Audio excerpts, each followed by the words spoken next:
Long ago, in the land of Israel, there was a young boy named David. He was the youngest of 8 brothers and lived in the town of Bethlehem. David wasn't just any boy. He had a special job, looking after his father's sheep.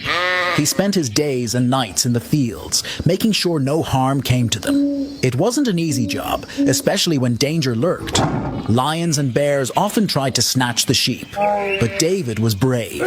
With only his staff and sling, he fought them off, protecting his flock. When he wasn't with his sheep, David loved playing his harp. He played so beautifully that even the birds stopped to listen.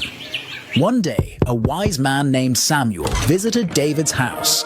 God had told Samuel that David would be the future king of Israel. So Samuel anointed David, which means he chose David for a very important role. Meanwhile, in a valley not too far away, a huge problem was growing. The Israelites and their enemies, the Philistines, were preparing for battle.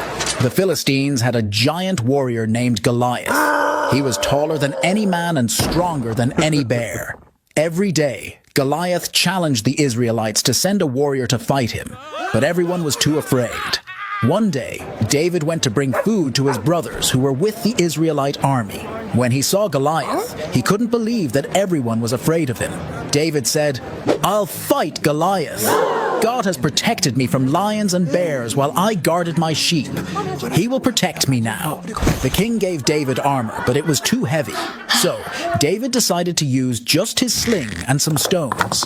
As Goliath moved in to attack, David took a stone, put it in his sling, and swung it with all his might.